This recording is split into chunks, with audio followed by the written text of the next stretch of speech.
Full disclosure, I am a monster, a creature of despair, not that that should be a cause for concern. Hello, thank you for joining us for our Season 6 Virtual New Play Festival. My name is David Clark. And I'm Brian Walker, and we are the co-directors of Derby City Playwrights. We are excited to present readings of 8 brand new full-length plays written by Louisville area playwrights. We're premiering these readings on July 24th and July 31st, but they will be available on our YouTube channel for the next few months, and we really hope that you'll tune in and watch all of them. The last step of most new play development programs ends in a public reading with feedback from the audience. But since we're online again this year, it makes that last step a bit more challenging. We hope if you have feedback, anything you think could help our playwrights on their journey with their new plays, you'll leave it for the playwrights either on the YouTube link or email to derbycityplaywrights@gmail.com with the playwright's name or play title in the subject line. You can even leave a comment on our Facebook page. We want to acknowledge the hard work that these playwrights have done to prepare for this day. We're a collective developing plays as well as playwrights, and that means everyone pitches in. Everyone does heavy lifting, and these playwrights not only attended monthly feedback sessions to provide feedback on each other's plays for the last 8 months, but they've cast their plays, set up their own rehearsals and recordings. Many even directed and edited their own work.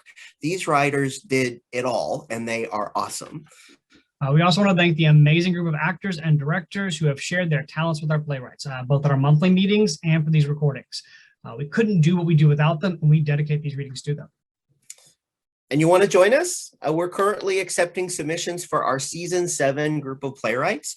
See our website for submission details, but hurry, our window closes on July 31st at midnight for consideration for our 2021-2022 season. And finally, we'll have a donation button on the live feed with a link on our website as well as at derbycityplaywrights.org. If you are able and believe in what we do, consider making a donation towards our next season, which will be in person again, and we have lots of exciting things in store. And thank you for tuning in. We hope that you enjoy the play, and we thank you for your support of new plays in the Ville. Domesticate by Vidalia Unwin. Act 1, Scene 1. Dan and CeCe's apartment. On either side is a door leading to their respective bedrooms. A third door exits the apartment. A couch sits center, perhaps a table and various kitchen elements rest somewhere behind it. To one side is a window showing that they are clearly not on the ground floor. CeCe sits on the couch, her knees up to chest level while she writes in a notebook. She stops to read over what she's written. The story is unpleasant. It's a good story. I'm tired of unpleasant stories. The story is you. I wanted this story to be happy. No, that's not you. Not CeCe. Maybe it could be. Happy is hard. Maybe if my story was happy, then it would finally be enjoyable. Happy, not you. I'd like it to be. Mama would like a happy story. I don't want to think about that right now. You should make happy. Make happy and show it to Mama. Mama won't read. Mommy like happy story. She won't read it. No one will read it. No one reads anything I write. Why should she? Why come she won't read your stories? They're just not her thing. Why come no one reads your stories? They're just my thing, I guess. They're just me. Tasha read them. Yeah, Tasha would read them. Nobody else. I'll read your story. You already know the story. Because I'm your friend. Because you're my friend.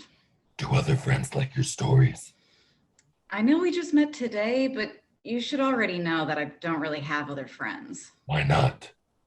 Other people don't really know me. Why not? I don't know. Maybe because they don't read my stories. Dan enters from outside the apartment. He is wearing a custodian's outfit. Not someone here, is there? What? I heard you talking to someone. I'm just thinking out loud. Don't you have your stories for that? Hey, Dan, guess what? What? I made a new friend today. You're always making new friends. He's got some cool facial scars. I think you'd like him. Not here, is he? No, like I said, I was talking to myself. Do we have any beer? I don't think so. I do not want to go back out again. So my new friend, a lot of people are kind of scared of him because of his voice. You have any idea how much vomit I cleaned up today? Ew, gross. Like blood-filled vomit too. Bloody vomit? Looked like a horror movie. Oh, well, that's kind of cool. You know what's crazy? This happened in this lab that's running out part of the building, and they do some kind of like brain experiment. Like there's lots of pictures of brains everywhere in their surgical equipment. They're doing experiments on brains. Is it a zombie lab? Please tell me it's a zombie lab. No, but I thought the same thing. How cute would that be? Cute. You know, like fun and adorable. You are so weird, CeCe. Anyway, this lab has all the surgical equipment, right? And hazmat suits, biohazard waste containers, and all this stuff to clean up bodily fluids in a safe way, right? Right. They wouldn't let me use it. It's just me with sawdust and a broom dry retching every 5 seconds. Oh, that's gross. These boomer scientists just watching me acting like I'm the problem. I'm sorry.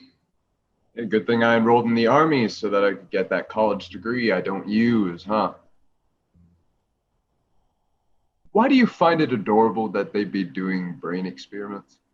I guess I think it's cute that a big evil zombie lab would be like renting out office space in an office park, you know? What? Does that make sense? But what's adorable about that? Just that they do it, I guess. I do not understand you sometimes, CeCe. Oh, I'm sorry. Hey, would you read the story I'm working on? I guess. Well, it's about... Hold on. Dan moves towards his bedroom. I've got rainy day whiskey in my bedroom. Dan exits to his bedroom. Keep talking. Okay, well, it's about this couple that are breaking up. Dan pops his head back in. This isn't about us, is it? We're not a couple, Dan. No, but we do live together. Not a couple. Common law girlfriend. Go back inside your room. Roommate. Hey, you haven't seen that duffel bag, have you? That nice one that I got when I bought that cologne? I think it's in the bathroom closet. Ah. Dan exits. So anyway, this couple who are totally not us, they're breaking up or they're not doing well. And suddenly they start seeing ghosts and monsters. And the monster ghosts are tied to the psychology of both of them. Yes. You like it? Is this all that's left? Ah. Dan re-enters and storms right past CeCe on his way to the door. There's only like half a shot left. Hey, wait, I'm not done.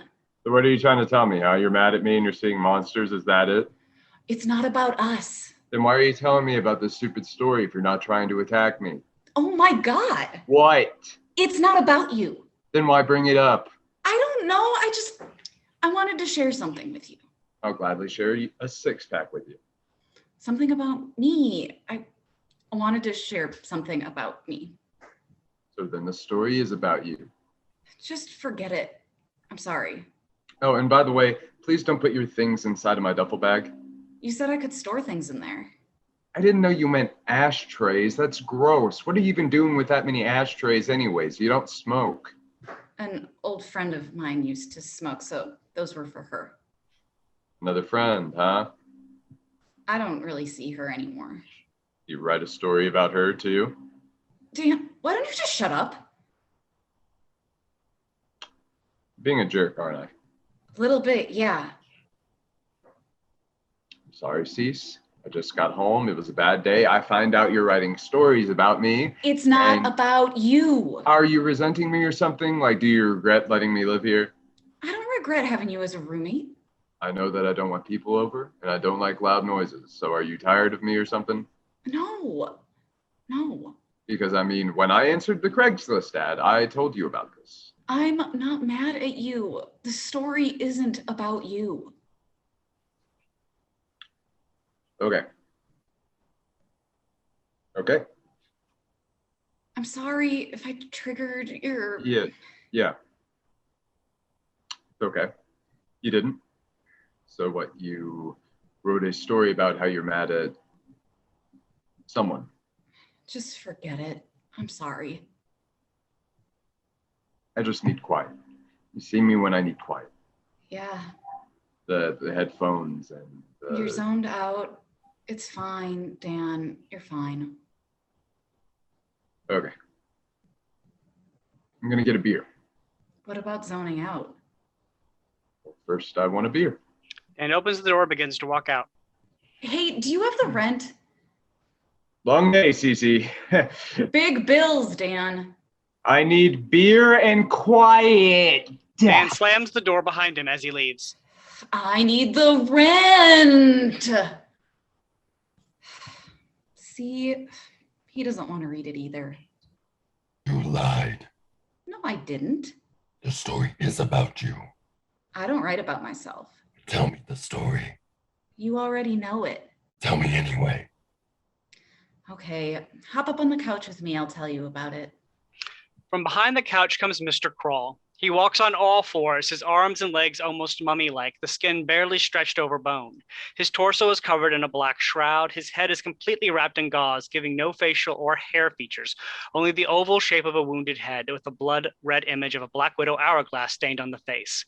He's a little image from one of Zdzisław Beksiński's untitled surrealist paintings.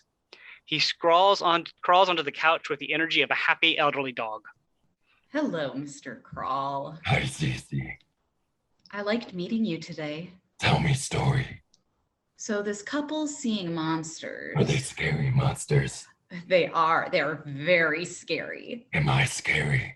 Not to me. You're my friend. You're my best friend. So this couple, they do mean things to each other. Why do they do that? Well, because he spent too much time fighting monsters and it made him angry. And she spent too much time working for a monster and it made her sad. That's a lot of monsters. Well, this couple, they thought they were free of the monsters, but the mean things they do to each other, that just makes more monsters exist. And the monsters can turn the people into monsters too.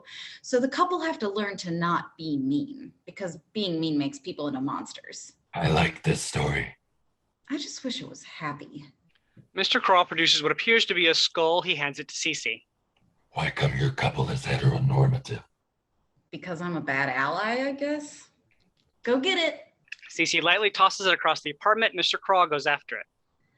Maybe if I start the story with the people being nice to each other, maybe people will like them if they're nice. Mr. Crawl returns with the skull in his hand. CeCe takes it and throws it again. Right now, they're only bickering and angry. They're already damaged beyond repair. The skull is retrieved and thrown again. How do you write someone being nice? Why don't I know how to make that? Mr. Crawl returns with the skull, but sits rather than gives it to CeCe. CeCe make nice people. CeCe make me. Mr. Crawl rests his head on CeCe's lap. Are you sleepy? Sun's still out. I'm feeling tired, though. Come snuggle with me, okay? I like snuggles. She gets up. CeCe, who is story about? It's just a story about a girl who talks to monsters. It could be about anyone, really. They both exit to the bedroom. Scene 2. Lights shift to the middle of night. Everything is dead and dark. From out of the door to her bedroom comes CeCe, followed by Mr. Crawl. CeCe is wearing pajamas, hair disheveled, and face unkempt. Her eyes, however, are wide awake. She's also breathing to calm down her terror. She carries a glass of water with her and gulps it. As she sits on the couch, after her drink, she moves hair out of her face and calms her breathing. Mr. Crawl sits at her feet. Why awake? Bad dream. Tell me. It was bad. Did they hurt you? No, They scared you? I was bad. Tell me. CeCe gulps her water. I had a rabbit, this adorable little bunny rabbit, and I was holding her, this creature who depended on me for everything. I gave her food, I gave her shelter, I gave her love. I was her only source of love, and I loved her so much. I could feel it. It was so real, and she loved me too. She loved me because I would always protect her and keep her safe. She always knew that I would keep her safe. And then I broke her neck because I could. I dropped her on a dresser and I just watched her. The shock in her eyes and the horror, the hurt and betrayal. She was twitching and trying to move a body that didn't work anymore, just gasping for air. And she knew what was happening to her and she knew what I'd done, but she didn't know why, and she couldn't understand why. I don't understand why. I did it because I could, and I watched her die, scared and alone and heartbroken. Why did I do that? You're not monster. I am. I'm monster, not you. Then why did I kill her? Mr. Krawl's animal talon fingernails slowly wrap around CeCe's face. He looks deep into her. Shh. It's okay. I killed her. It was dream. Why did I dream that? A bad person. My CeCe is good person.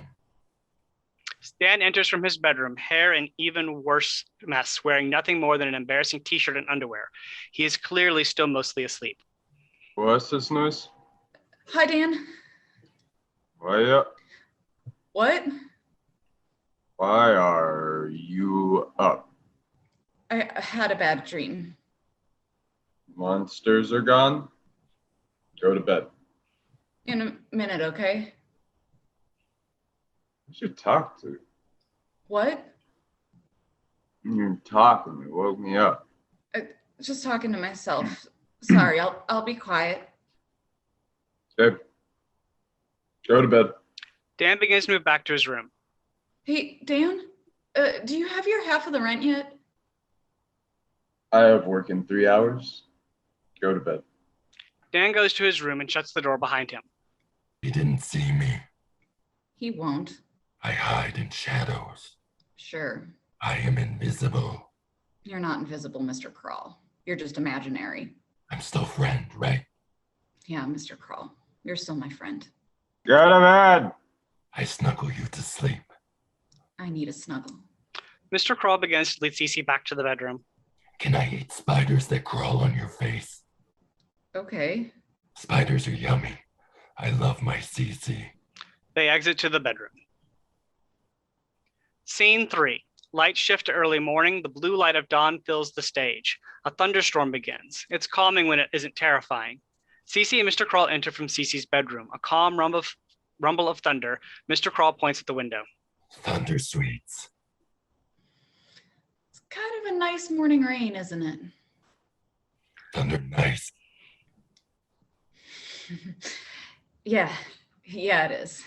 CeCe moves a chair to line up with the window. She noticeably keeps the chair 5 feet away from the window. If you fell out this window, what do you think you'd be thinking about? I don't like. Would you even know what was happening? Like, do you think that you'd even understand what was going on before you hit the ground? You don't think I'll hurt you, do you? CeCe kind. I take care of you pretty good, don't I? The best. I bet I could take care of other things too. Hungry. You're hungry? Breakfast. CeCe mimes pulling a large Ziploc bag out of her pajama pocket. She mimes straightening and opening the bag. Here. Big Ziploc bag of spiders. She hands the imaginary bag to Mr. Krawl, who excitedly takes it. My favorite. Mr. Krawl begins to lift the gauze mask off of his face. Whoa, stop. Don't take that off. I need to eat. Well, keep your mask on. I can't.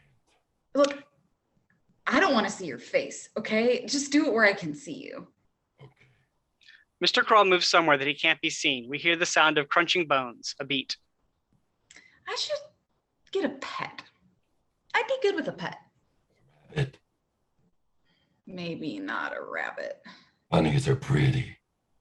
Something else, I think. Maybe like a bearded lizard. Something uncommon.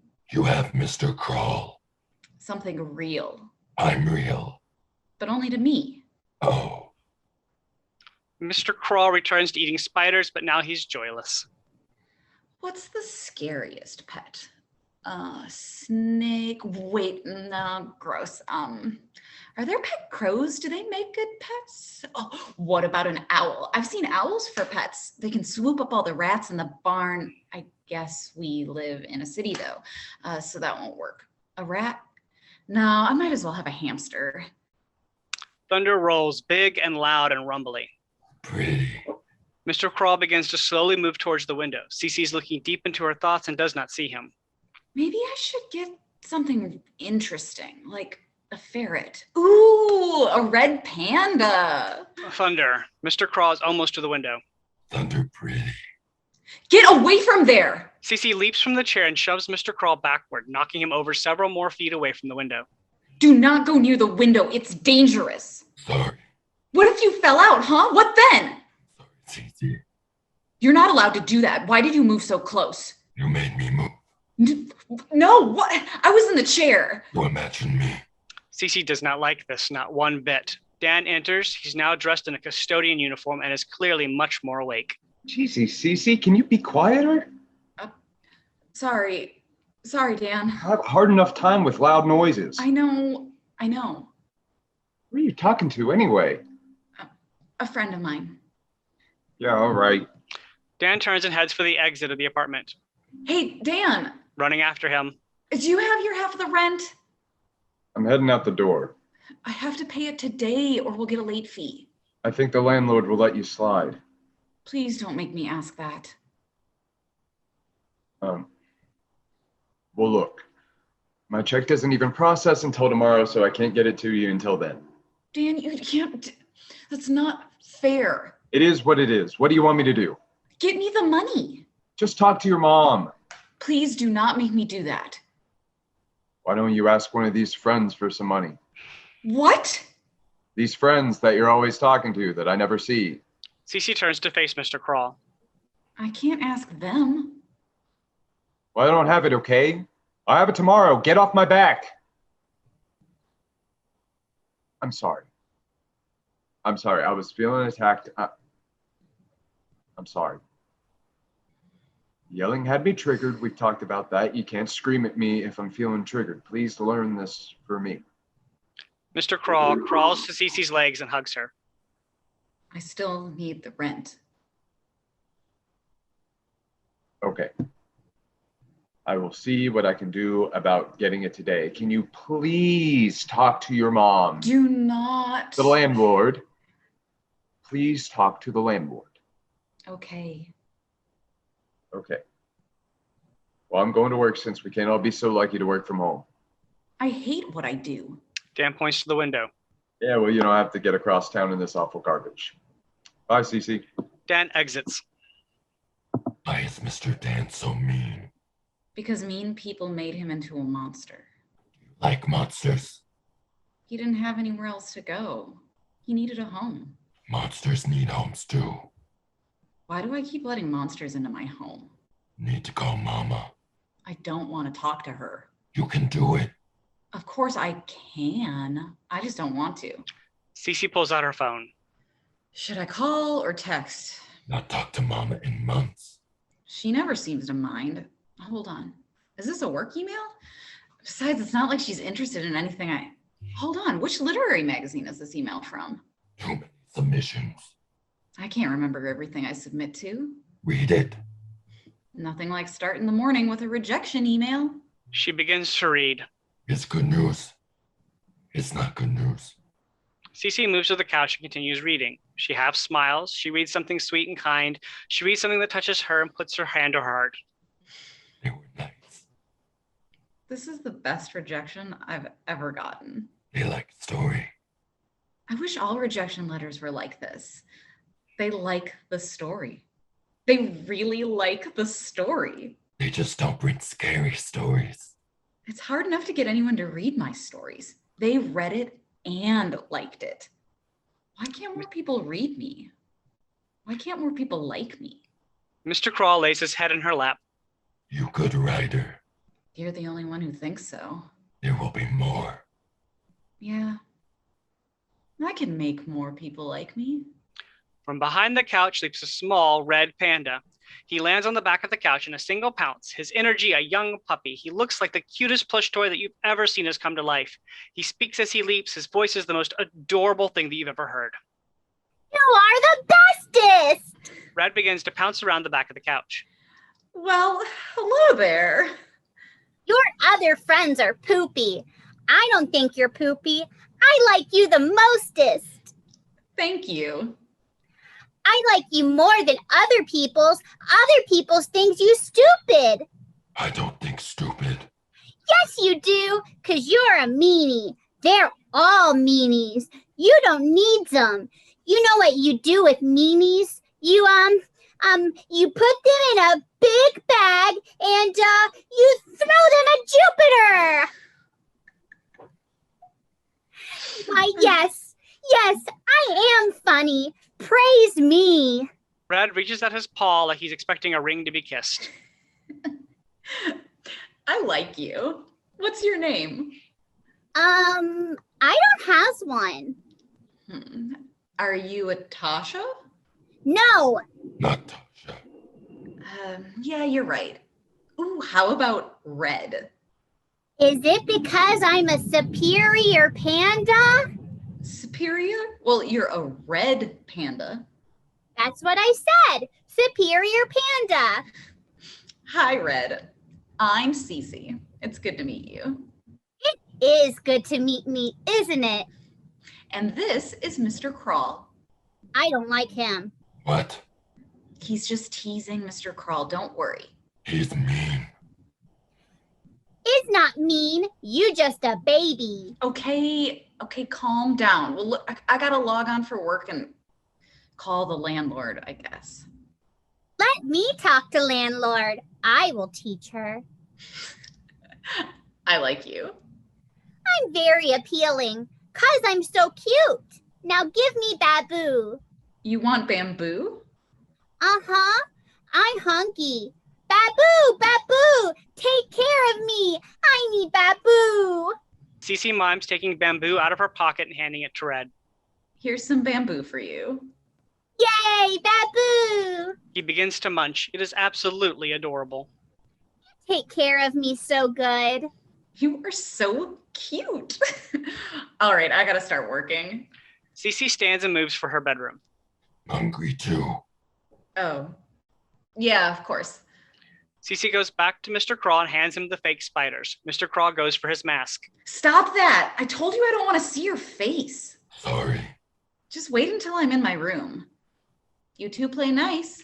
CeCe exits to her room. Red slaps the food out of his hands. Ha! Now you has no food. Red sticks his tongue out. Mr. Crawl sighs in defeat.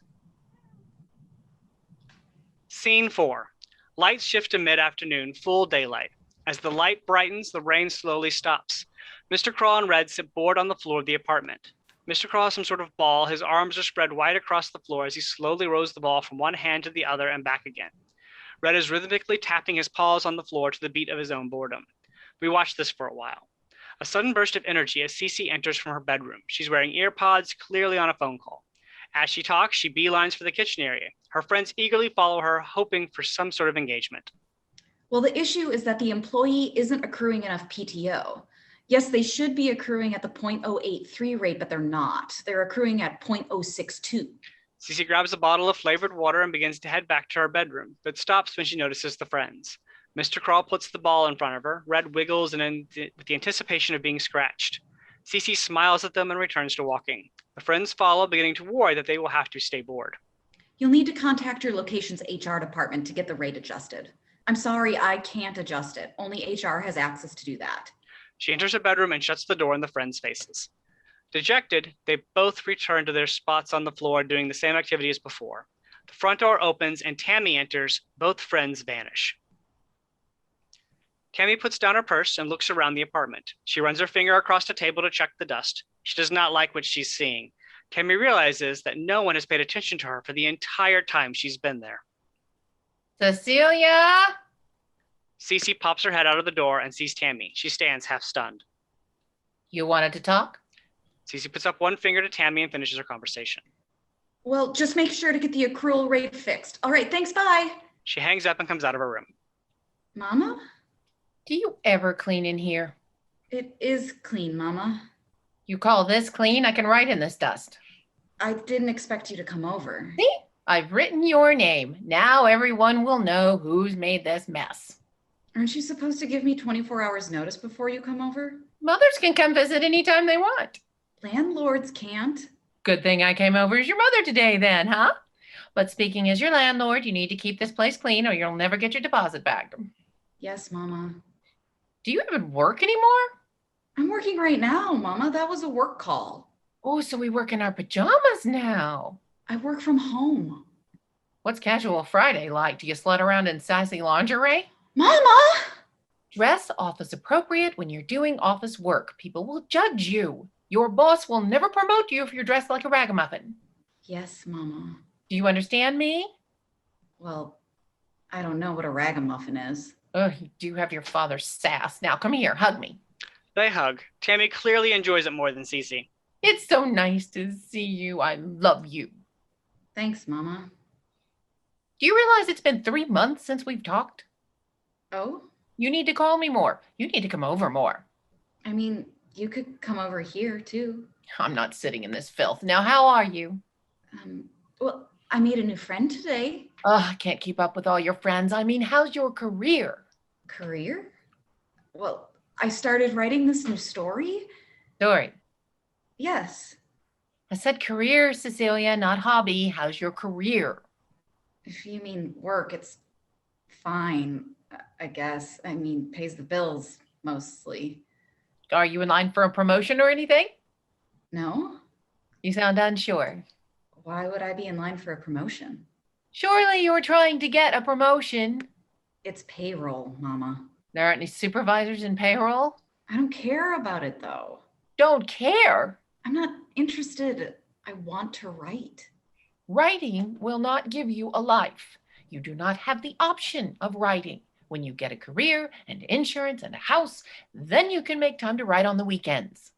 Okay, Mama. Talk to your supervisor, tell them you want a promotion. If they say no, it means you haven't worked hard enough. So work harder. Can we have an extension on the grace period for the rent? You don't have the rent.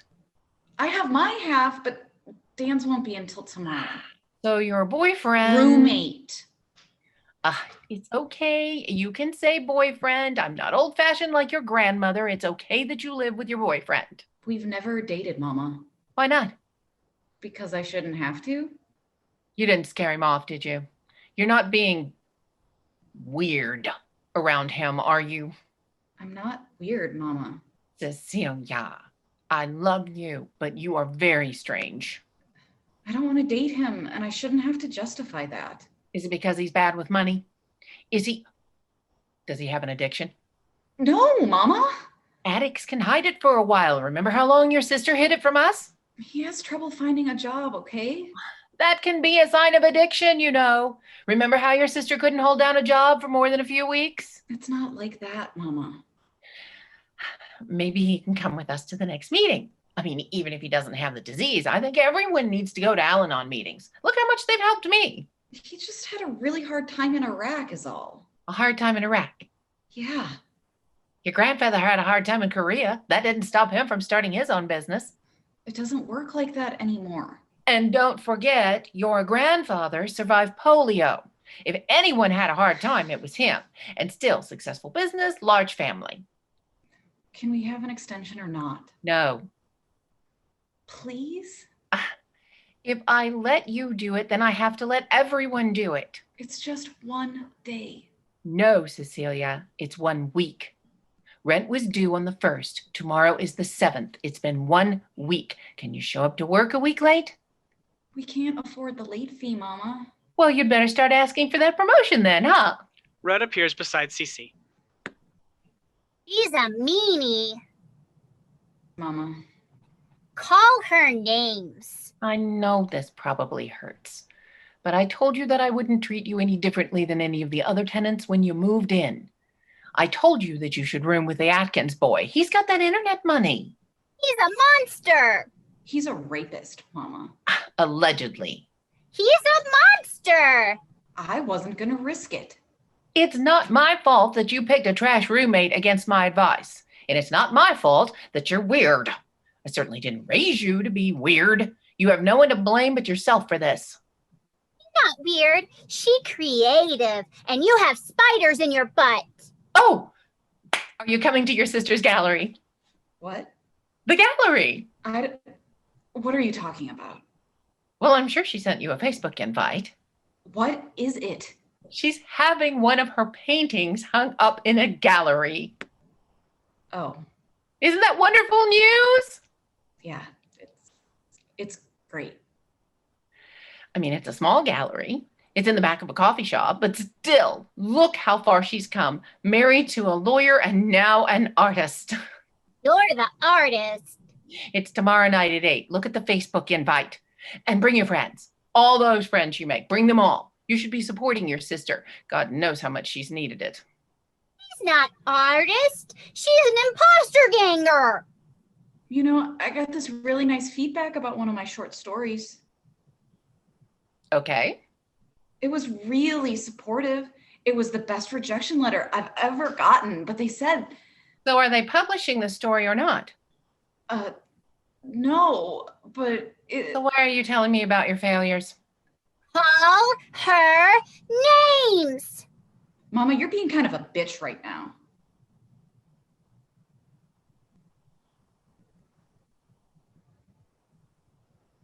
Excuse me? You're being kind of mean, is all. You can have until tomorrow to turn in the rent. Thank you, Mama. You will be at the event tomorrow. Yes, Mama. You will not act weird. You will tone it down. Yes, Mama. Does Tasha treat her mother like this? Cammy storms out of the apartment. CeCe, hey CeCe, guess what? If you're mean to the butt spider lady, then she'll give you all the things you want. Mr. Crawl enters and hugs CeCe. CeCe. You should call her more names. CeCe's phone rings. She puts the earbuds back in and answers. Consolidated Solutions, this is Cecilia. She shoves her friends off of her and storms to her room. She shuts the door in their face. Scene 5. Dusk. The apartment fades from orange to blue. The friends remain seated outside of CeCe's bedroom door. CeCe enters from her bedroom. She has managed to change into a business casual top, but she's still wearing pajama bottoms. Her hair is only as done as a ponytail, which she lets drop as she leaves the room. Both of the friends jump to an excited attention as she enters. CeCe, Hello, friends. you play with us now. Yes, I'll play with you now. Let me pick games. I know the bestest games. Can we go to the art extinction? What? The Poopy Painting Palace? Oh, you mean the thing for my sister? Art excavation. An exhibit. Oh, I can comes, right? we can come. Oh, I'm so sorry. I wish I could bring you. But just bring us. Just make us there. Use imaginations. I can't be weird. Mama will be mad. Spider Bat Lady? It'll embarrass Mama. You play nice to Spider Bat Lady? She's giving us an extension on the rent. It's the least I can do. What will happen to us when you're not here? You'll still be here. Don't worry. I'll play with you guys when I get back. But if you go too long without playing with us, then we'll die. I know it must feel that way. No, CeCe. Just die. We only exist in you. You can only live if you imagine us. Who wants to help me write a story? Yay, stories! Let me get my laptop. CeCe goes to her room. I write good stories. CeCe, why come you toned down for Mama? Hush, we write story now. She was having emotional breakthrough. No! Now is fun story time. Don't be poopy. CeCe returns and moves to the couch. All right, so what kind of a story should we write? Sad story. All my stories are sad. Write about sister or write about Tasha. No! Write fun story. Make exciting. Have rainbows that Explode! Sing songs about tostados in space. Oh, and don't forget about the best part. 3 simple words. Sexy, unicorn, roller derbies. That's 4 words. Stop being poopies. Can you two please get along? You make us not get along. It's your fault. Why do that? I didn't want to. Mr. Crawl takes CeCe by the arm. Tasha is gone. I know. The sadness is worse now. Don't do this. Because now you know what you lost. Please stop. You've lost everyone that cares about you. Hey, cut it out, okay? Mr. Crawl places his hands around her face. You've repressed so much inner sadness that your body can't hold it anymore. Now it's just spewing out like projectile vomit and you're running out of buckets to contain the filth. You can't write a story without puking your psychosis down on paper, and it's not cute anymore. The sadness, the pain, it's not fun anymore. It's not romantic. It doesn't make you mysterious. It's just chronic, which means it's boring. Your psychosis is boring. You are boring. You're nearing 40 and you're boring with chronic sadness and no career. You are a cliche that you would never put on paper. Your bad literature, boring literature. Your lack of friends and your disappointing family is boring. So to fight the boredom, you envision your pain as a faceless ghoul with no first name, and you will do whatever you can to avoid looking at its face. Mr. Crawl reaches to take off his mask. CeCe shoves his face into the cushions or perhaps covers his head with an article of her clothing. Hey, Red, what was that idea about sexy unicorns? Sexy, unicorn, roller derbies. That sounds fun. Let's write it. CeCe and Red move towards the bedroom. Hey, what if the exploding rainbows were sentient? That's crazy. It'll never work. Let's do it. They both enter the bedroom and close the door, leaving Mr. Crawl alone. He hangs his head low. He moans, saddened, and moves to hide behind the couch. Scene 6. The lights shift to night. Dan enters. He is not okay. His hand is wrapped in bandages. He's wearing noise-canceling headphones. He moves immediately to the couch. He turns on the TV, lays down on the couch, pulls out his phone, and begins to immediately play a game. CeCe comes out from the bedroom.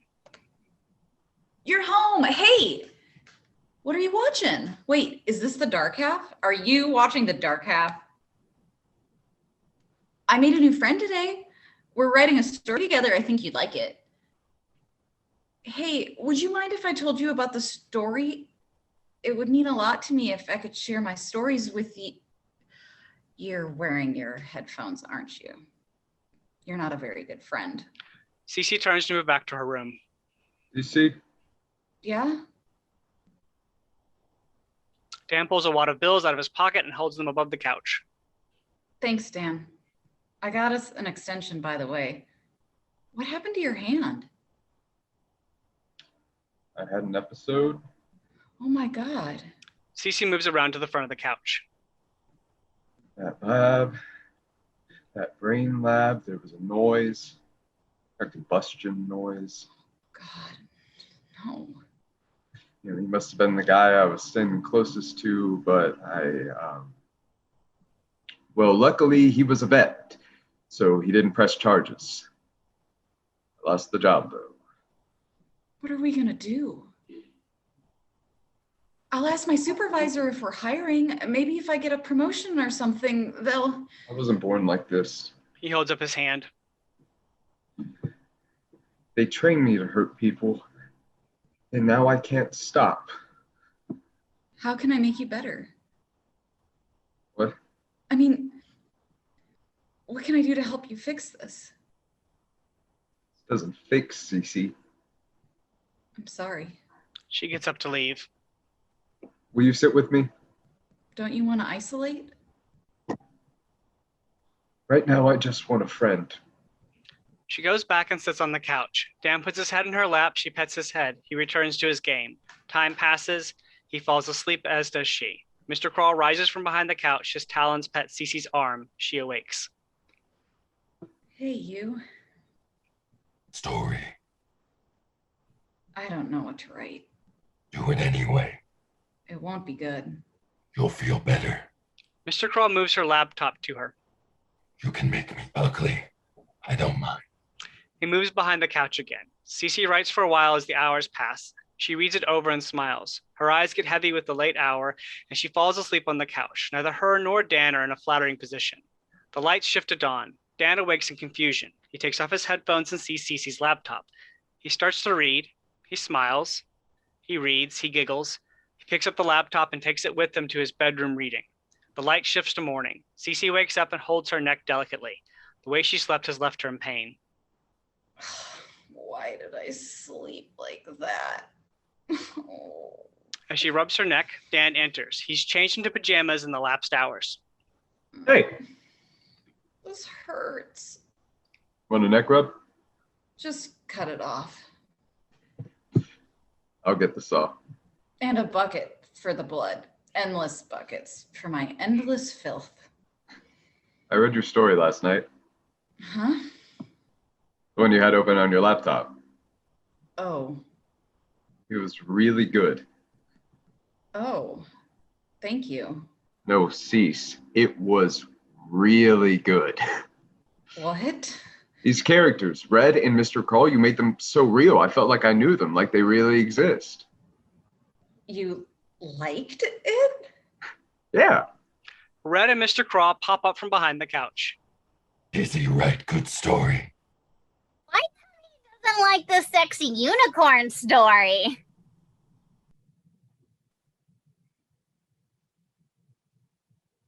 Dan? Dan! Daniel! He's gonna explode. He hurts. CeCe takes his face in her hands. Dan? Come here. Look at me. Come back to me. You there?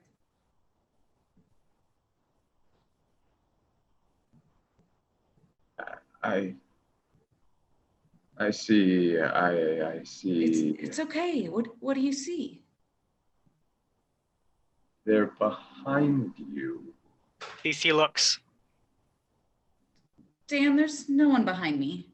He's gone cuckoo. I have not gone cuckoo. Just ignore him. He acts like that. No one. What did you just say? And who says cuckoo? Are you a cartoon? No, I'm a superior panda. Can you see them? Can you tell them to just act normal? Dan, are you seeing them? Has to act normal.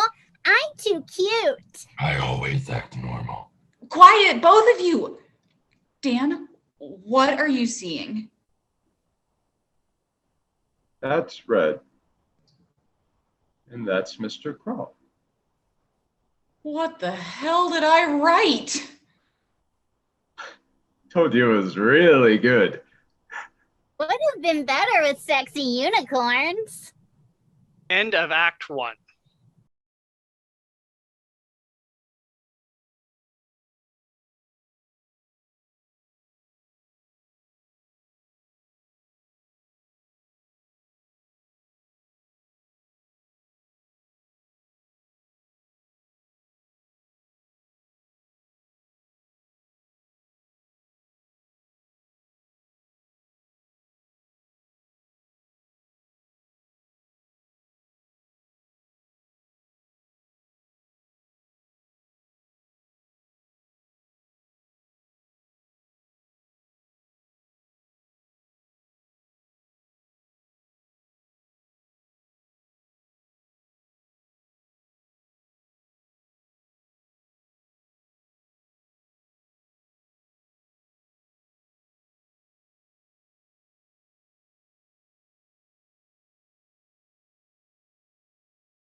least I can advance through peacetime in a trance.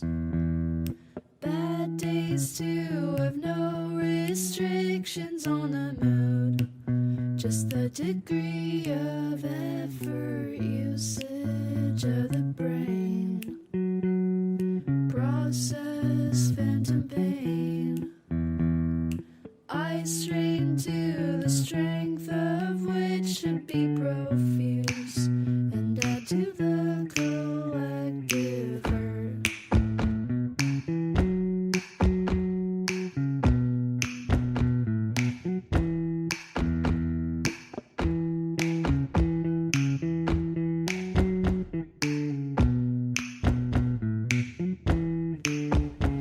So what practical matters must I settle first? What practical matters must be put down? Which ones to shoot with tranquilizers, leave them falling on the ground? It made into a bearskin rug, but get this, the bearskin is a list, and I'm too distracted to go explaining this, so I'll just scan and stamp it.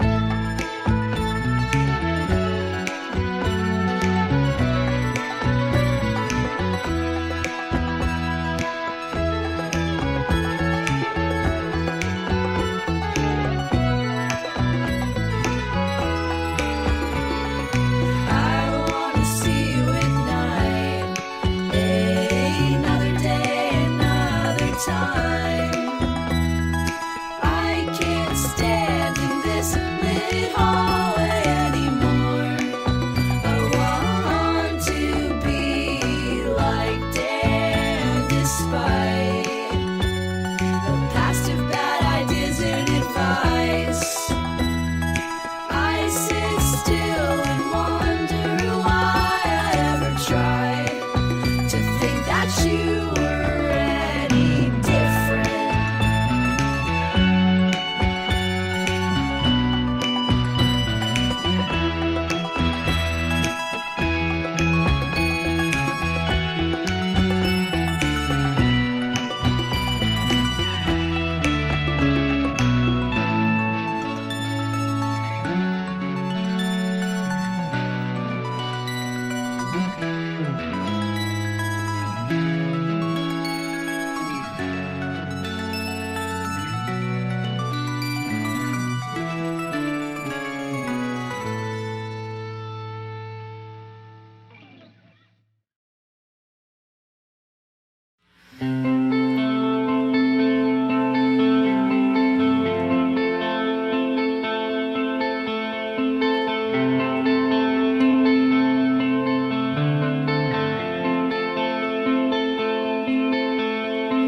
Oh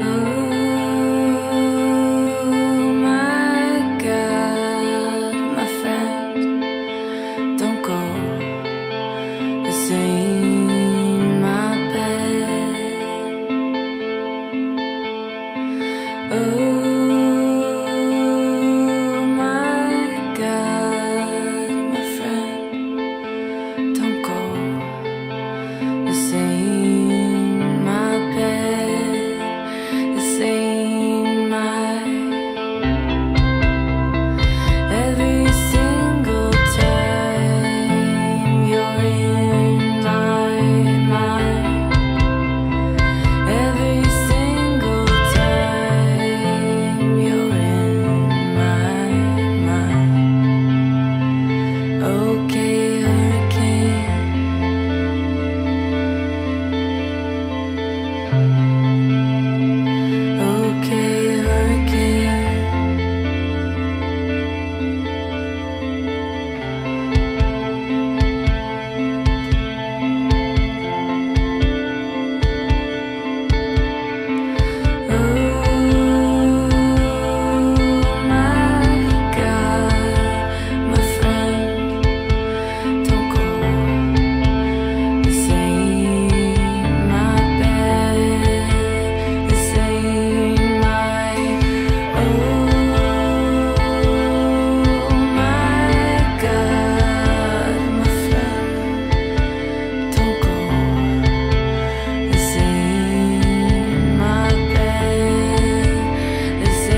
Act 2, Scene 1.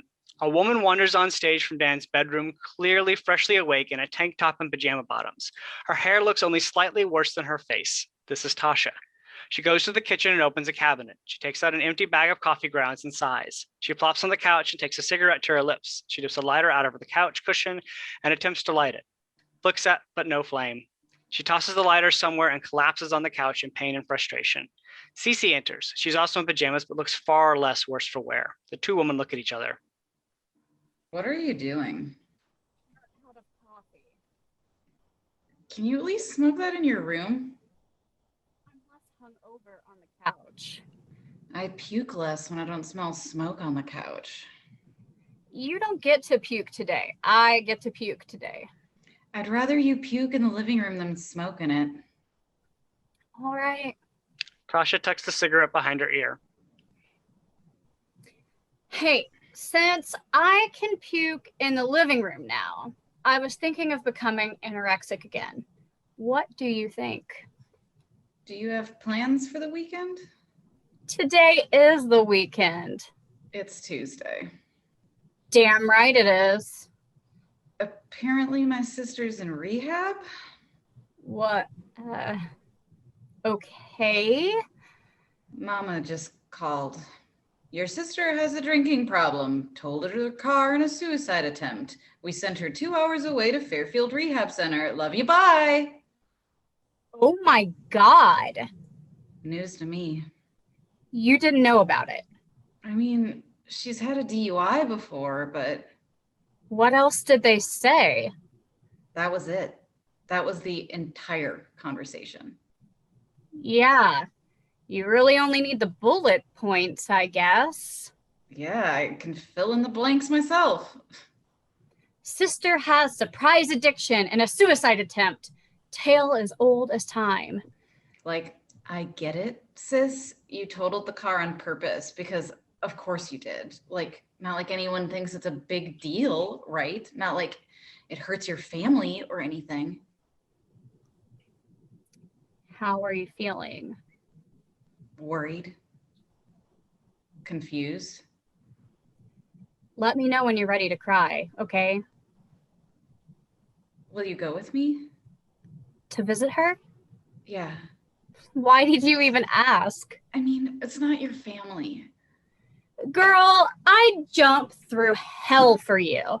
And I know you'd do the same. Hell, if a monster were eating you, I'd cut its balls off.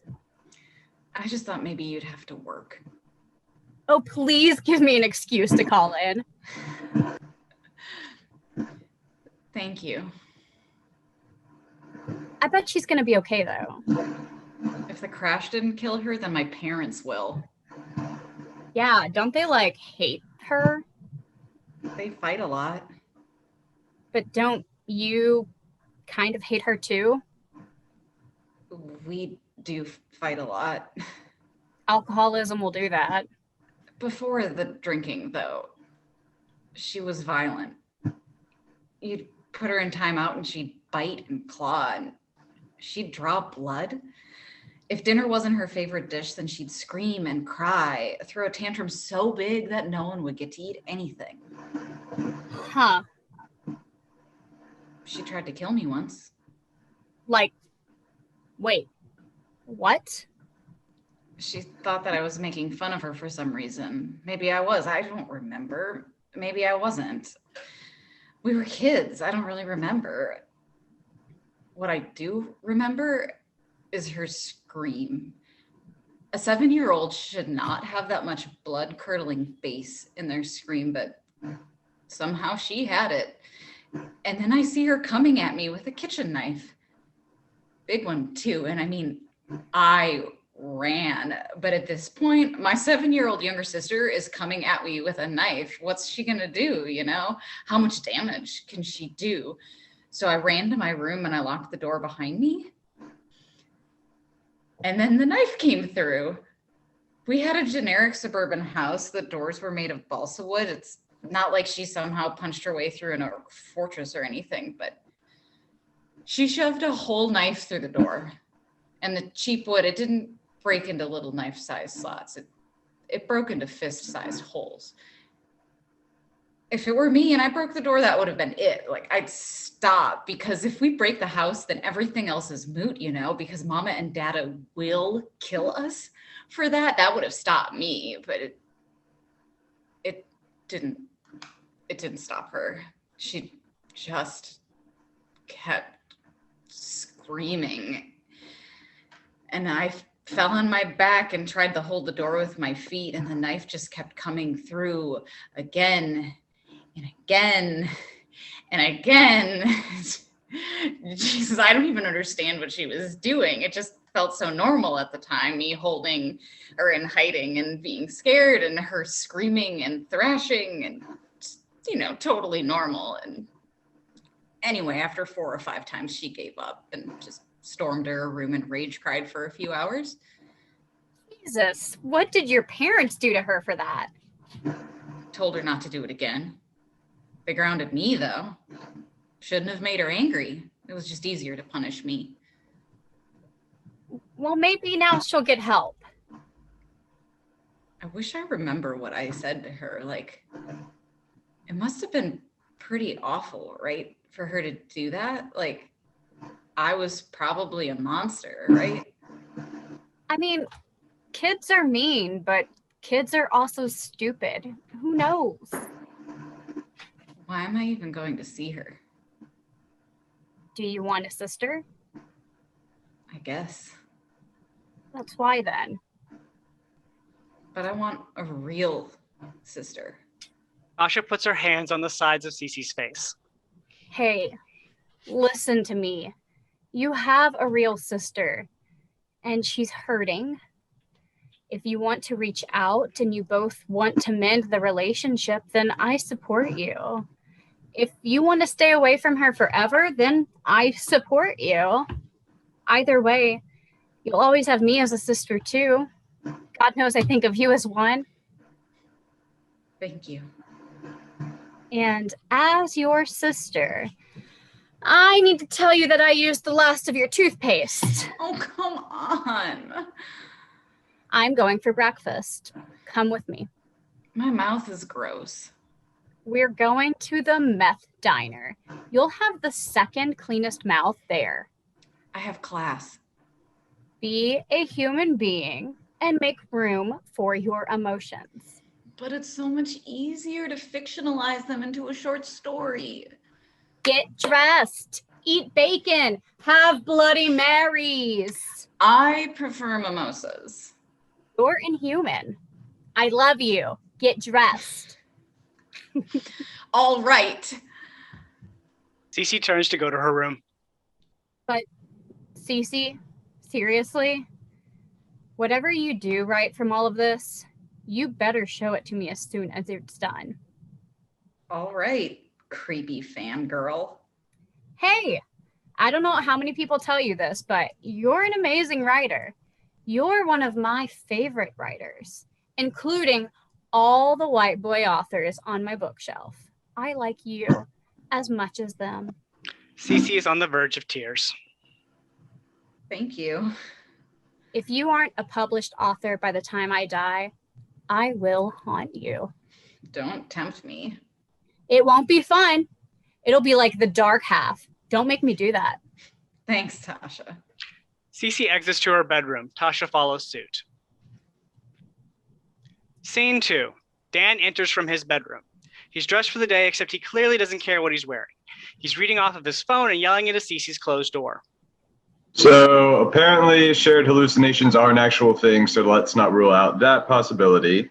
Mr. Kroll appears from behind the couch. I'm real. Sure. I am. Yeah, all right. But are you real in the Cartesian sense? Rene Descartes, 5 meditations. Yeah, like the Rene Descartes. Yeah, like that. You took class. Yeah, I took class. Only thing I remember from college, luckily, it's also completely useless. You scared the green-haired girl. Yeah, all right. You had panic attack on date. Okay, so I remember 2 things about college. You broke table. She didn't talk to you again. Look, this doesn't prove that you're real. You can still be in my head, and this is just me talking about my failures. It's not your fault that you scared her. You just inside. Mr. Crawl touches Dan's chest. Yeah, well, what do you know about it? Dan walks away to the couch. Descartes' ontological argument for God's existence is a circular argument that's easily disproven with the slightest amount of critical thinking. CeCe pops her head out of her bedroom. Are you talking to him about philosophy? No, he's talking at me about it. Don't teach him to do that. Philosophy people are the worst people. I'm not teaching him anything. They just come up to you in bars and bark their useless knowledge at you. I know. Like they're better than you. Aren't you supposed to be working or something? Crawl is stupid! CeCe returns to her room. So how do you like having a brother that picks on you? Red, he's always picking on you. Everybody picks on me. You only know 2 people. Everybody picks on me. Well, you shouldn't let them. It's not their fault. I'm a monster. Trust me, buddy, you are not the monster in the room. Mr. Dan, not monster. Mr. Dan is good. Are you worried about sibling rivalry? What that? Sometimes 2 siblings will fight because they think that the parents love the other one more. You love us both. What about CeCe? She love us too. Sure? Yes, and I love you. Mr. Crawl hugs him. Yeah, all right. Okay, so if you're real, then what do we do with that? Huh? Like, can you get a job? I don't know. Do you know any tricks or anything? Tricks? Yeah. Can you jump through hoops or ride a unicycle? Maybe compile a spreadsheet and operate a Microsoft Office. You know, tricks. You do any of those? I don't know. How do you use the bathroom? Mr. Crawl points to his midsection. Inside is an abyss. Okay. Do you need to eat? I eat spiders. Where's your mouth? Is it behind the, Dan gestures around his face. I don't know. You're weird. I love you. You're just proving my point there, buddy. Hungry. I already ate. I'm hungry. Feed me. I think I'm fresh out of spiders. Look in your pocket. Did you put spiders in my pocket? No. Am I going to find spiders in my pocket? Yes. How did they get there, Mr. Crawl? It's okay. They won't bite. What did you do to me? It's magic. They're always there when I'm hungry. Mr. Dan. Don't invade. Mr. Dan. What do you see in room? Say things you see in room. Couch. Ceiling. Good. My shirt. Mr. Crawl. What else? CeCe's room. That painting. Mr. Crawl begins to stroke his face. Mr. Dan, good person. Dan grabs Mr. Crawl by the arm. It is not friendly. Mr. Dan. Never do that again. This hurts. Do you hear me? Never again. You're hurting me. I can do worse than hurt you. Mr. Dan. If you ever touch me again, I will snap that head right off your body. I'm sorry. You will not put things in my body. You will not put things in my pocket. Do you hear me? I'm sorry, Mr. Dan. I'm sorry. Do you understand? I'm afraid. Dan lets him go and stares in the distance, ashamed of what he's done. Mr. Crawl begins to leave. I'm sorry that the monsters make you mean. I think you can be nice. You're an idiot. CeCe's door flies open and Red scampers out with enthusiasm. He pounces on the back of the couch. Are we calling Mr. Crawl an idiot? I likes this plan, cause he's a stupid, dumb idiot poopy head. CeCe enters. Red, Why did you run out there? It's a free country. Get back in here. Why? Because I said so. I don't do's tricks. What? Tricks. I don't do's them. I don't rolls overs. I don't goes fetch. I don't assign gender roles in a binary system in order to emotionally damage the many individuals who exist outside of that gender binary. And I don't goes to your room. Go to my room now. No. Red, just do what she says. No. I'll give you a surprise if you do it. A surprise? Yes, I will give you one thing that you want. A treat. Like Babu? Yes, I'll give you bamboo. I don't want Babu. What do you want? Tell Mr. Crawl that he's a stupid poopy head. No. Then I know goes to room. Red scampers away singing a little song. It is absolutely adorable.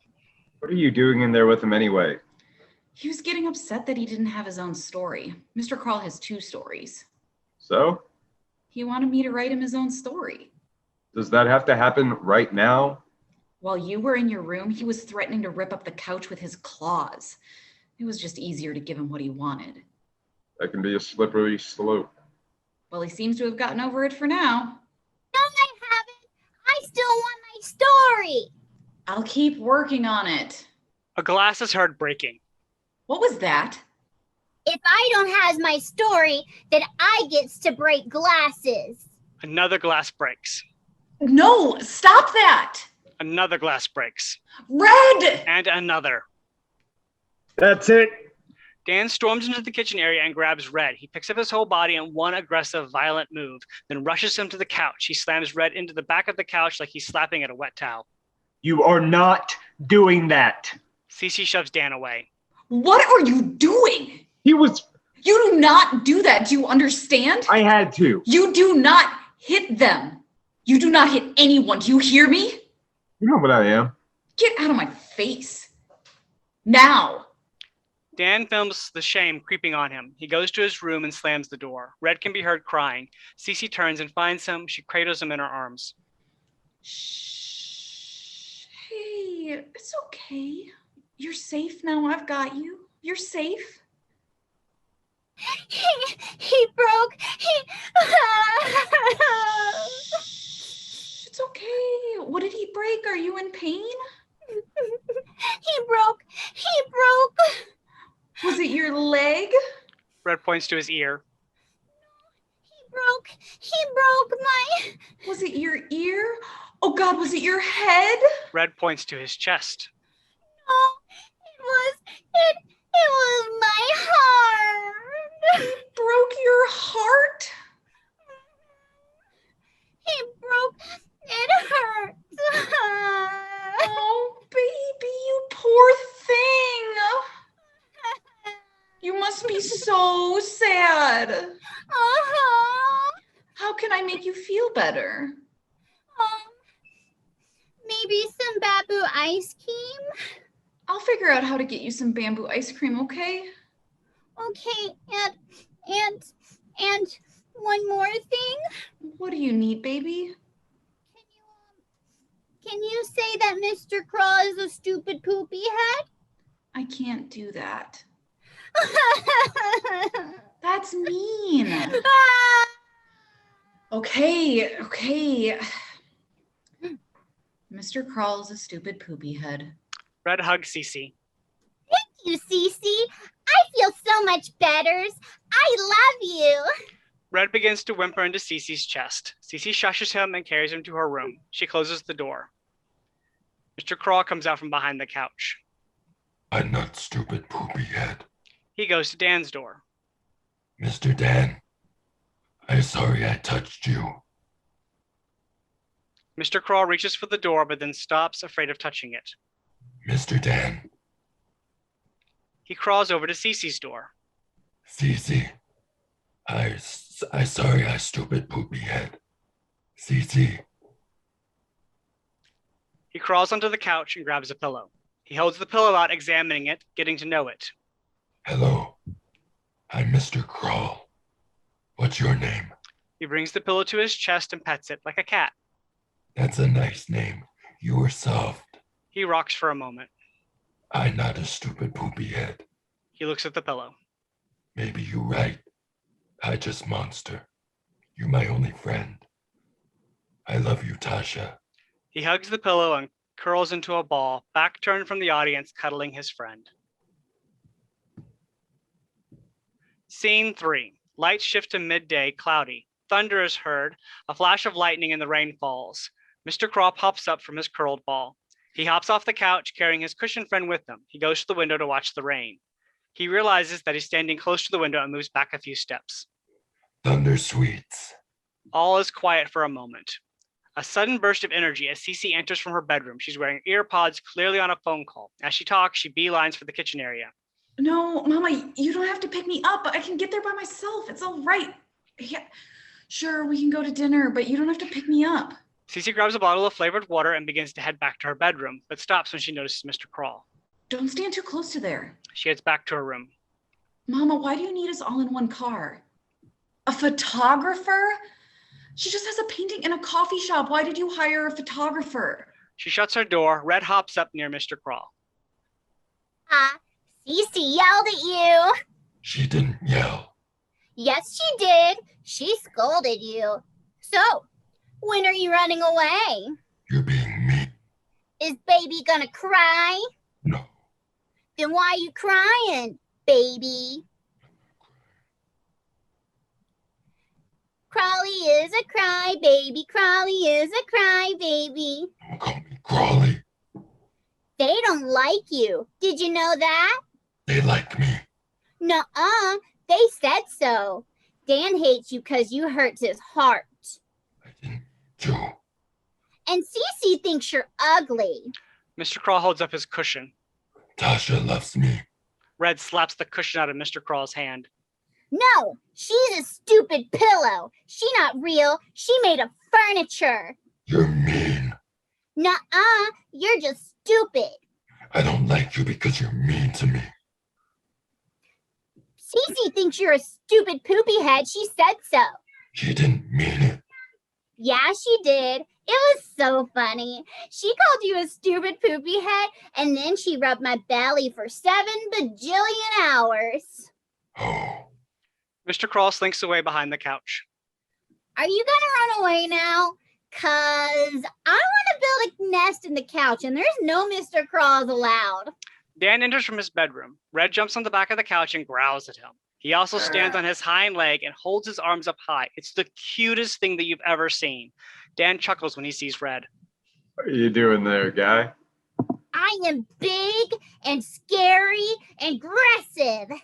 You look adorable. Red plops down. No, I am big and scary and aggressive. You're scared of me. He plops back up again and makes a sound like a child impersonating a bear. I'm sorry I hit you. You slammed me into the couch. I'm sorry I slammed you into the couch. That was mean. Yeah. Shouldn't have done that. I hurt you, and that was wrong with me. I'm sorry. Mr. Crawl comes out from behind the couch. What about me? What happened to you? You I just yelled at you, buddy. Get over it. hurt my arm. You grabbed me. All right. I grabbed your arm. That doesn't hurt. Get over it. Yeah, get over it. Red, stop. Listen, you can't go breaking things when you don't get your way. Uh-huh, can too. No, you can't. There's consequences for doing that. Like hurting me? Just don't do it anymore. All right? Fine. There's a knock at the front door. Hello? It's your mother. Let me in. Mama. It's the landlord. CeCe enters from her room. She's changed into her best fancy brunch outfit. Is she here already? Coming, Mama! CeCe, I'm sorry. Later. We're not done. She opens the door. Hi, Mama. Cecilia? Daniel? Tammy enters. You got here fast. Tammy hugs CeCe. I'm so glad to see you. Do you have something for me? CeCe takes out the wad of cash from Dan. Half in cash, half in check. Thank you. She begins to put the money into an envelope in her purse. Daniel, surely you're not coming to the art show dressed like that. Art show? You didn't tell him? My sister has some painting up. At a gallery. Oh, It's a coffee house. they have art shows for that? I'm throwing one. You should go and throw the paintings. Throw coffee on the arts. CeCe and Dan freeze in shock, waiting to see how Tammy responds. Isn't that fun? What? Throwing an art show. Isn't that fun? Sure. Why does she know sees me? Mama, I don't know if Dan can make it. Make her sees me. Hey, have you read CeCe's new story? Dan, she doesn't have to. You really should. It's really good. Oh, well, I'll look it over after the show. I really think you should read it now. Dan, don't. We don't really have time. Nonsense. You've got plenty of time. You know, I'd rather read it when I can give it my full attention. You know, I think that if you don't read it, then I'm not going to the show. Excuse me? Read it now, and I'll come to the show. I see. All right, where can I read it? There's a copy of it open on my computer in my room. Excuse me? Tammy exits to CeCe's bedroom and shuts the door behind her. CeCe looks angrily at Dan, then at Red. You're teaching him bad habits. Looks like it worked to me.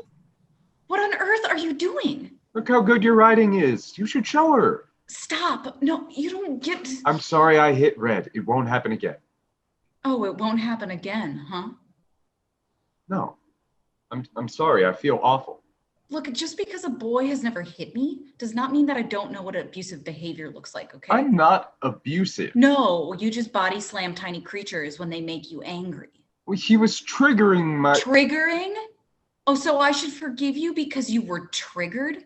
You can just go around hurting other people just because you hurt inside? Is that what it is? Don't stand so close to that window. Dan takes a step away. All right. What's going to happen if I accidentally startle you one day, huh? Are you going to try and stab me through my bedroom door? What do I do then? Just forgive you because you hurt inside? Don't be mad at me because I'm broken.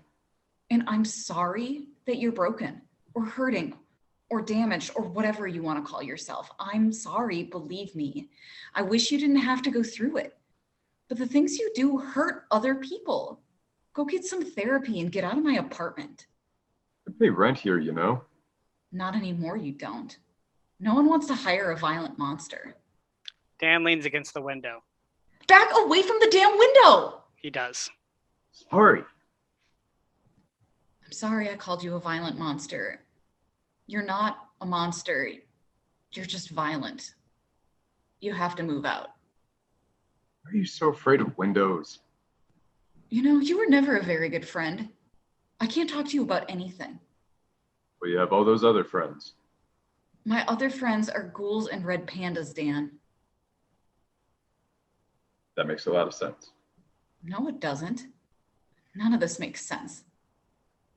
No, you're right. It doesn't. Mr. Crawl isn't a ghoul. It's not an insult. But yeah, he's a ghoul. Ghouls don't have human faces. He doesn't have a human face. He doesn't have any face. Well, no, not anymore. Not after, you know, and all that blood. There's no blood. What are you talking about? Hold on. CeCe takes out her phone. She finds a picture and gives Dan her phone. This is what Mr. Crawl looks like. This painting, this creepy Polish painting. Not what he looks like to me. What does he look like to you? Teenager. Faceless teenager in a kaftan. A teenager? Well, his mother told us he was a teenager after his face blew out when I shot him from behind while he was praying. Oh my God. Oh, don't worry. Legally, we recorded him as an enemy combatant, so at least on paper, I didn't commit any war crimes. CeCe's phone dings. Dan looks down at it. You got an email. Hands the phone back to CeCe. I didn't know. Never talked about it. They taught me not to. Tammy enters. All right. Are we ready to go? What did you think of the story? Good job. I can tell that you worked very hard on it. What did you think of it? It was a little strange. But did you like it, or? It was weird, Cecilia. Oh. Okay. CeCe looks down at her phone. She decides to glance at her new email. Daniel, please get changed. We don't want the guests looking like ragamuffins. What's a ragamuffin? And it's alcohol-free, of course. You're welcome to go to a bar later if you like, but the show is dry. Mama. Yes, dear. I got a short story accepted. You did?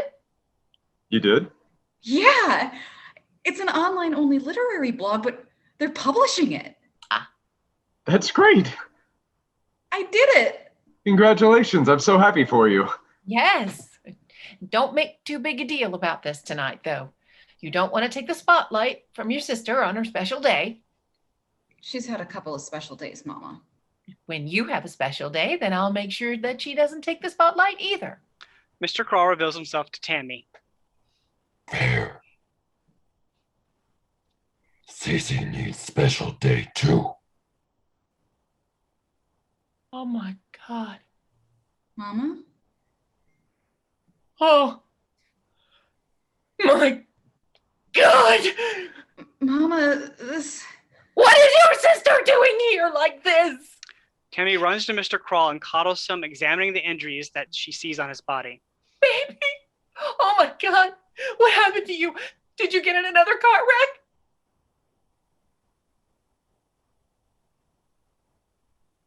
Why aren't you at the hospital? Where's Blake? He should be here with you. Mama, you don't understand. Did you have a relapse? Baby, it's okay. Relapses happen. Remember what your sponsor told you? Confused. You need to tell me if you've been drinking. What's wrong with your voice? What happened to you? You're confused. Red reveals himself to Tammy. See? Now Spider-Butt Lady hates you too. You should run away. What is... Hello, Spider-Butt Lady. It's good to meet you. I don't know if you've noticed, but I am adorable. Now please feed me Babu and rubs my belly. Mama, you know my story that you read? How is this raccoon talking? I'm not a raccoon. Mama, this is Red from my story. What? His name is Red. He's a red panda. Superior panda. And the one you're hugging there? Mr. Kroll. No. No.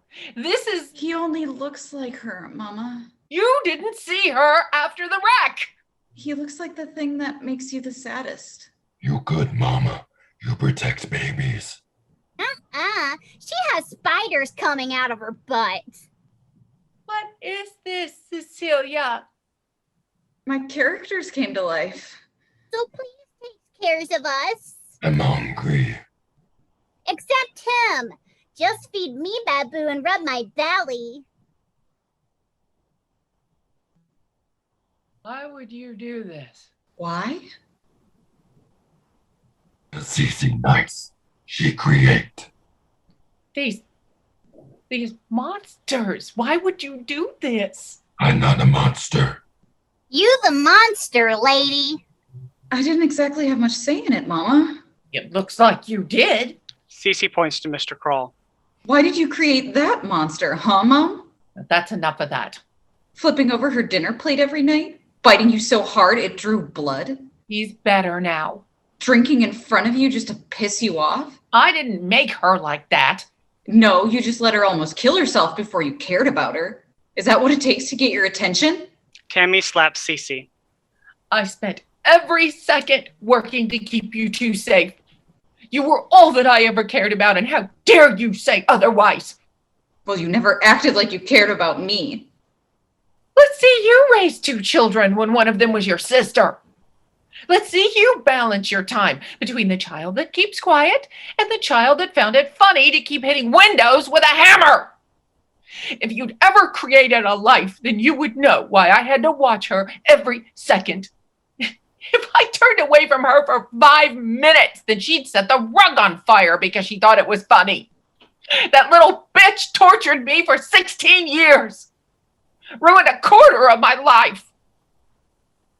But now that monster is dead, and your sister has somehow taken over her body. I am meeting my child for the first time now that she's all grown up. So I'm sorry if I didn't hug you enough, but don't you ever say that I don't care about you. What's my favorite book? What is this now, a test? If you care about me, you'll know some of these. What's my favorite book? I'm sure it's something by Stephen King. It's The Perks of Being a Wallflower. What do I like about my job? I don't know. I hate my job, Mama, and I've never said otherwise. Who's my best friend? I can't keep up with all these friends that you make. Take a guess. It's Tasha, I'm sure. Oh my God. You and Tasha are always hanging out. She was always staying the night at the house. Don't tell me you had a fight this week and she's not your best friend anymore. Tasha died, Mama! 6 years ago. Why didn't you ever tell me? I came to the house and laid on my childhood bed for a week.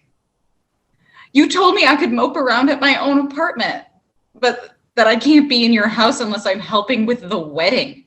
If I had known. I told you, Mama.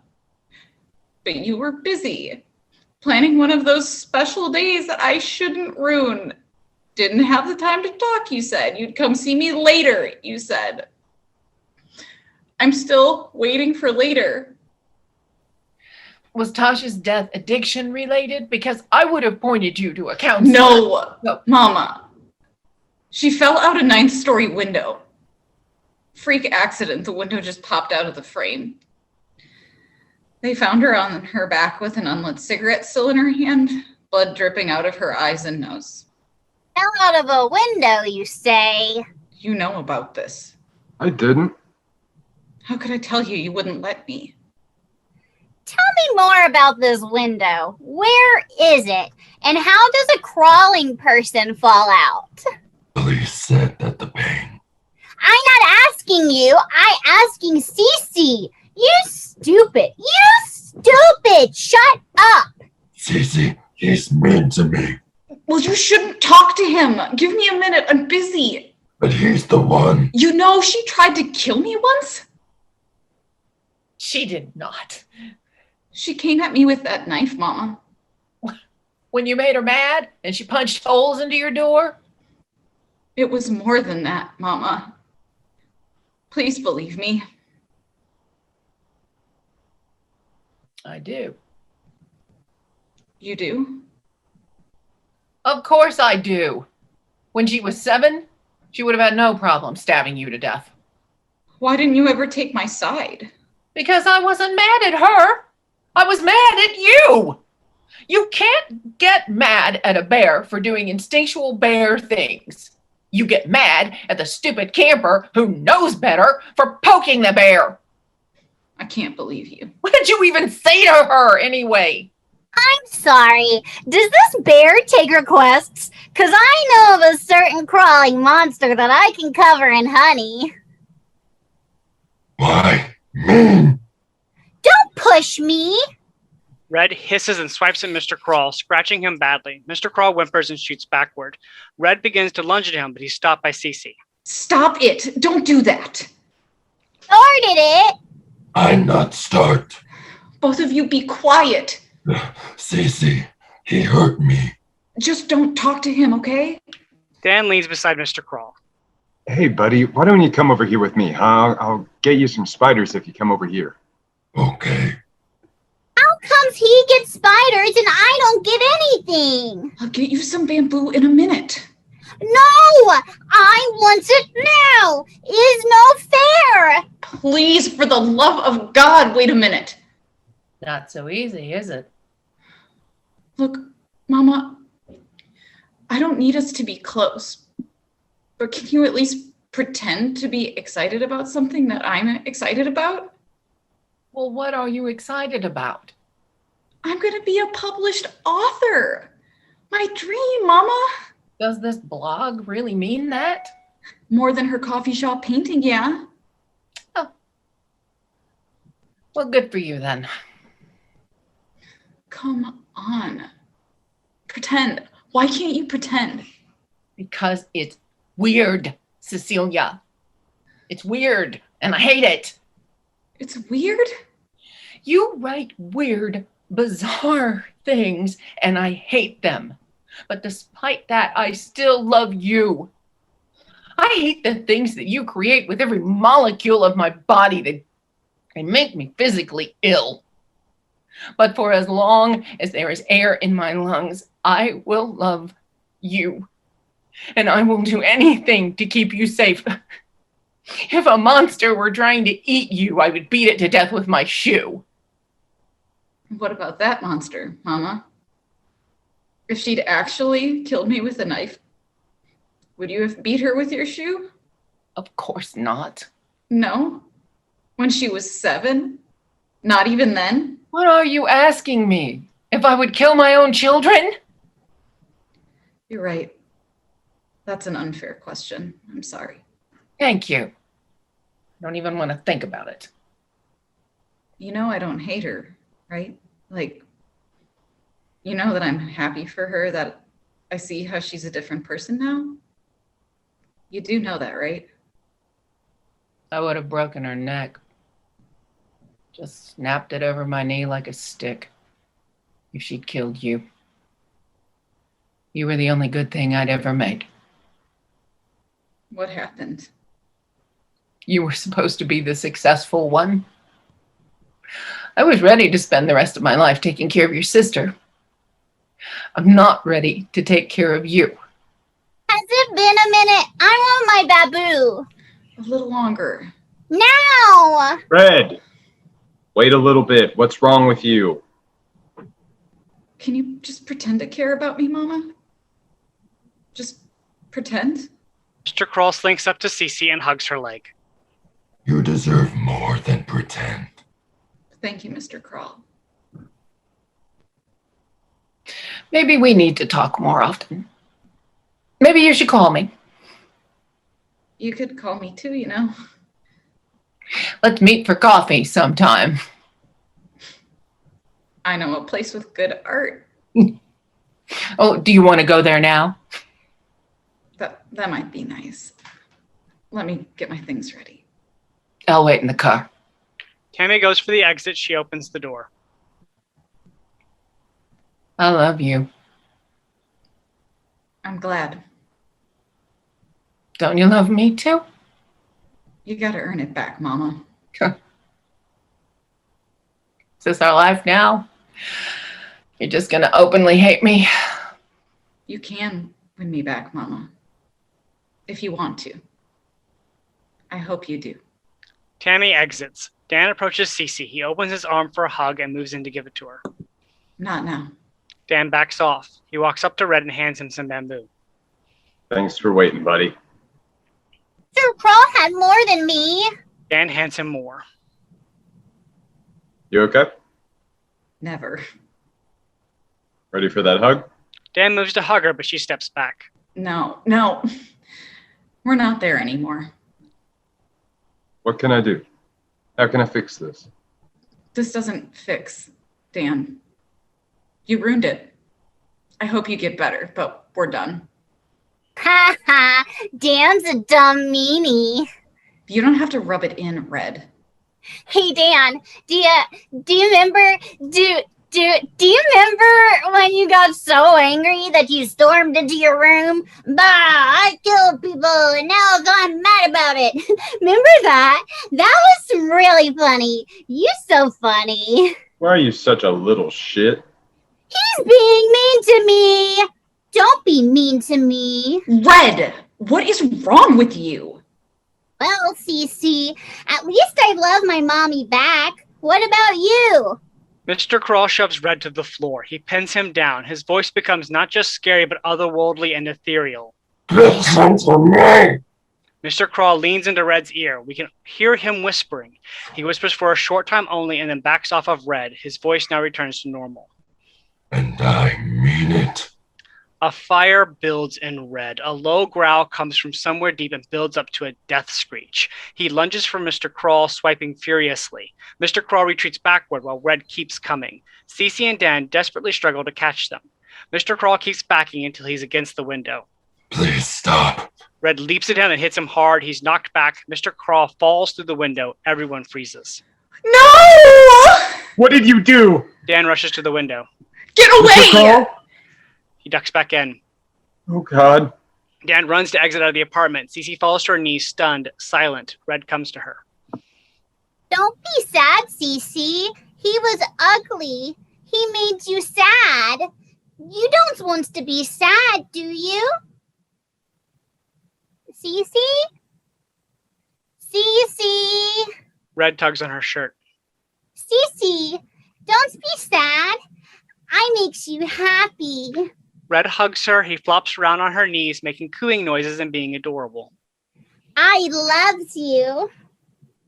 Why did you do that? 'Cause he's so mean. You know how mean he is. You don't want him. You just want me. Yes, me. Red purrs and coos. CeCe stares into him. She holds him in her arms and she stands. She coddles him like an infant. I like this. This is comfies. You're so sweet. You take care of me so good. Red touches her face. I need you to live. I love you, CeCe. In one quick motion, CeCe breaks his neck. We hear the snap. Red is shocked and afraid. He tries to make sound but can only make choked gas.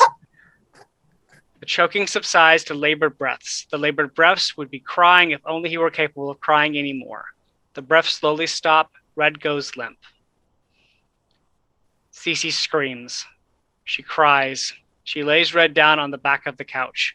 She feels the moment, then calms. She dials a number on her phone and begins to go to her room. Mama, can you come back upstairs? She closes the door. Scene 4. Lights become surreal. Time passes. Dan enters and removes Red's body from the apartment. Tammy and CeCe exit CeCe's room, mother holding daughter. Dan replaces the window. CeCe enters with an urn and leaves it in full view. The stage is now empty. Light becomes lunchtime. There's a knock at the door. Dan enters from his bedroom carrying a box. He opens the front door. Hi, Tammy. Move out day? Yeah, I'm on the last trip now. Best of luck to you, Daniel. Thank you. By the way, your Al-Anon friend really helped. Everyone can use Al-Anon.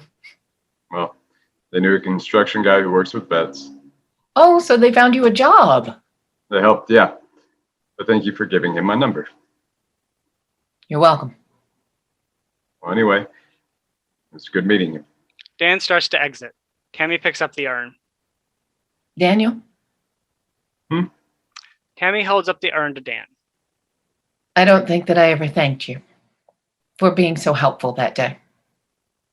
Well, I mean, I'm not a monster. Dan exits. Tammy puts down the urn. CeCe, are you ready to go? CeCe enters from her bedroom. Hey, Mama. The movie's at 1.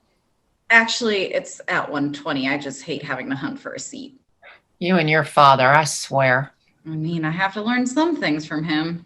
He's good for sass and mowing the lawn. Did you read the new story I sent you? I did. What did you think? It was very you. But what did you think of it, Mama. I enjoyed it. I didn't think I would, but I did.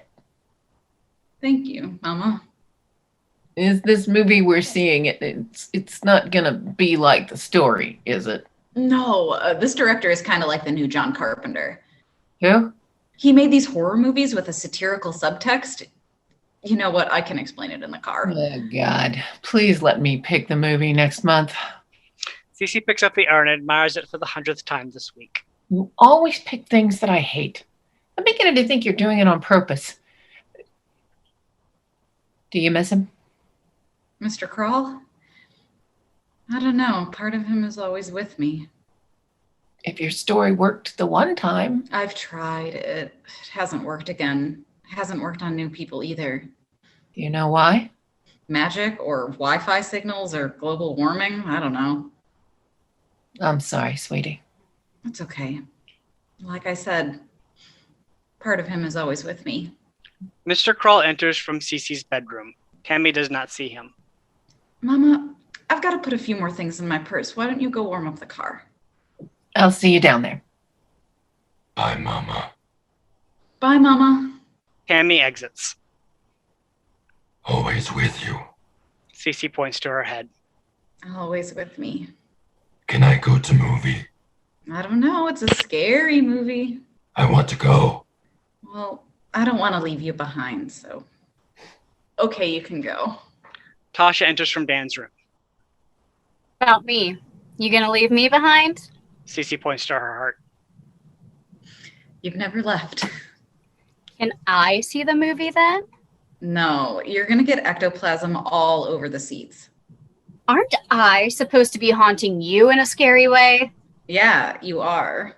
You're bad at being scary. Well, imagine me being scarier. Never. You never were scary. I miss you. I miss you too. Love you, Tasha. Love you too, Mr. Crawl. Come on, Mr. Kroll, let's get going. She takes Mr. Kroll's hand and they move for the exit. Can we get buttered spiders at the movie? No, they cost too much when you buy them at the movie.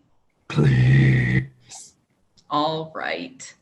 But only if you promise to behave. They exit. End of play.